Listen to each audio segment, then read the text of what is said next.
Hey you guys, it's the Shadow Monster. I want to first apologize for my huge delay in um, releasing my commentary episodes.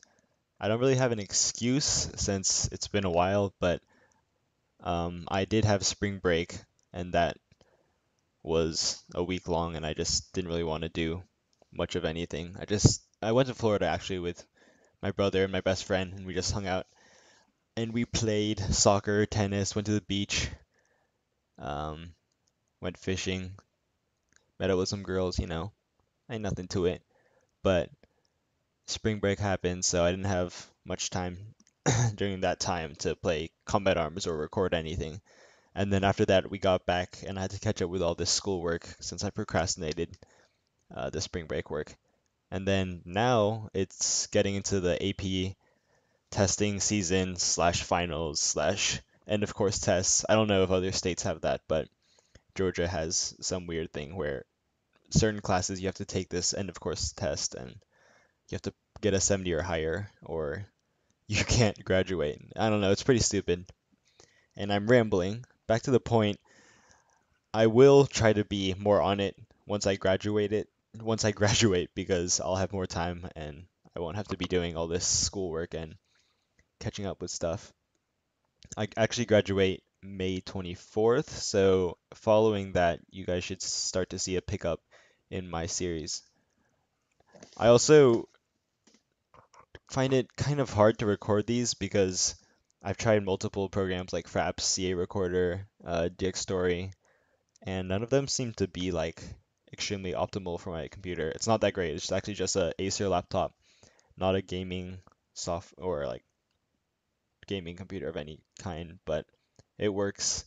I get like 25 to 30 FPS when I record, which is decent, but it's still hard to record like a 14-minute gameplay, which is what I have here. I'm gonna try to trim it down later, cut out all the unnecessary stuff. But yeah, that's why I find it hard to do that. And then I usually do a overlay since I can't, or I find it difficult to talk while I'm running. And plus, I like to record it while my parents are sleeping, the gameplay anyway, and then do my voiceover later when they don't really mind. So today's topic isn't really focused on anything. I want to. Oh wait, give me 1 second, you guys. I'm gonna try to catch up to the gameplay so I can maybe commentate on what's happening. Okay, anyway, today's gameplay or today's commentary will be on Light Vest, runners, and spam. Okay, I just wrote that on my notepad as like stuff to talk about. So Light Vest, I guess that's a key word to tell me about Light Vest versus Recon Vest. So whenever I started off quarantine, I wanted to join Quarantine MVP, which was led by the Beast, and he said, "You can't join unless you have a Recon Vest," which is kind of ridiculous because that costs money, and like a lot of people can't afford or don't really want to spend that or like real life money on a video game. So I was like, screw it, and I just continued playing with my Light Vest and tried to work on my running without going to that 15% extra speed. So some time passed and Quarantine MVP disbanded and Zombies was made. And for Zombies, he didn't require a recon vest. So I just tried out with my light vest and made it, thankfully. That was actually, that's another anecdote. To try out for Zombies, I had to play against the Beast, who was considered like one of the best infectors at that time, and Ice-T, 123XX, also known as Jeffy, who was the Beast admin back then, and I had to play both of them and beat them like 3 times in a row or something, and I did, and then I got in. I might have told this story already. I feel like I have. Anyway, that happened. Um, but the important thing to note was that I made it into the clan without the use of recon vests, and I feel like a lot of new runners nowadays like jump straight into playing quarantine with recon vests, and that's like before they learn anything. Jukes, nades, um, free running, like learning the map, learning the jumps and certain routes. They just get recon vests, and I wonder because um, like extra speed is supposed to help you once you know the map well. It's like a booster once you're familiar. But if you're a newbie and you just like get on Overdose the first time with a recon Cyclops and all this gear, you have no way of using it to your full potential. So a lot of applicants come up to me and they say like, "Oh, I don't have enough speed." And I say, "Don't worry about it." And then if they have more than 15, say, I tell them like, take it off, practice with 10 speed, 10%. And once you get proficient with juking with that amount of speed, you can move up. And that's what I did because around half a year ago, I felt like my running was stagnating. So I just took off my recon vest and played with around 9 speed, I think, for the next few months. And I saw my running improve a lot because without that extra speed, you learn to actually juke the zombies and now just not just outrun them, which I feel like is what most free runners quote unquote do nowadays. But that's not free running, that's outrunning. Um, you can quote me on that. I know that was very quotable. So another thing I noticed too was the prevalence of free killing now rather than free running. So it seems that the free running movement has shifted toward nading and mass spamming of zombies, which is not originally what free running was. Not that I can speak since I am obviously not a veteran in terms of quarantine. I started like around when QN termed, so no, I'm not a veteran, but I still respect the roots of free running and what it stands for.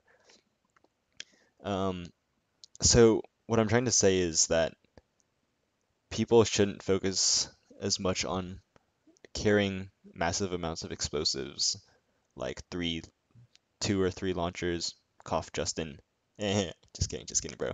Um, and then like all these nades, and then just spamming them while they're running, and not even focusing on getting away from the zombies.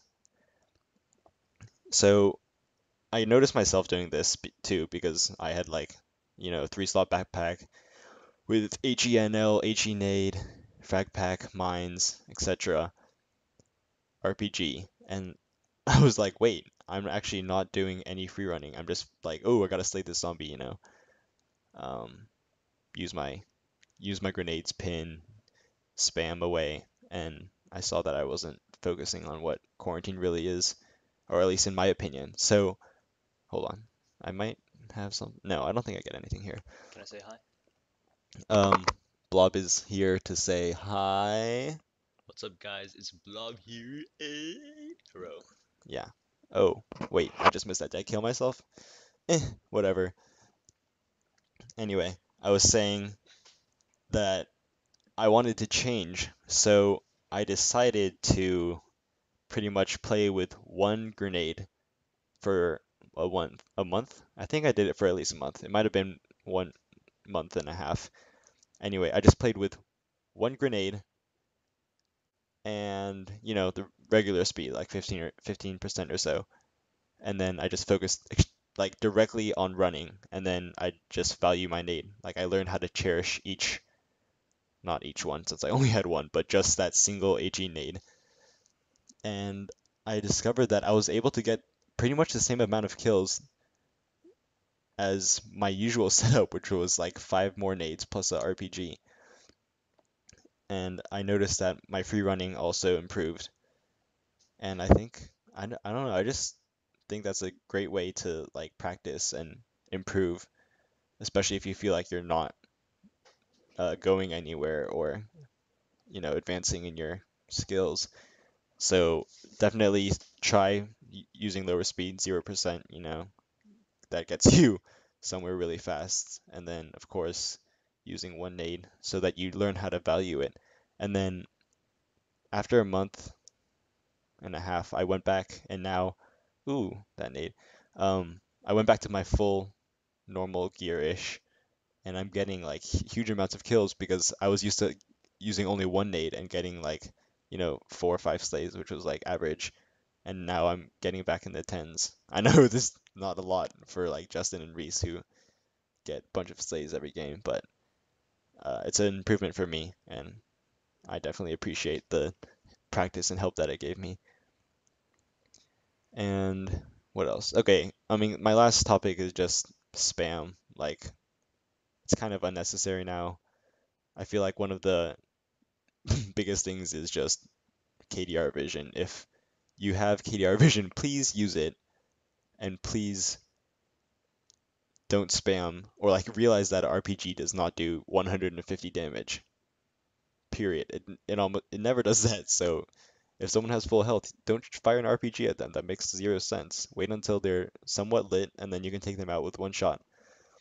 Otherwise, it just becomes this huge rocket fest, which doesn't benefit anyone, especially when you get KS'd and then you start raging. Yeah, I'm just ranting now. Anyway, I hope you guys gain some insight, or at least what I think is insight.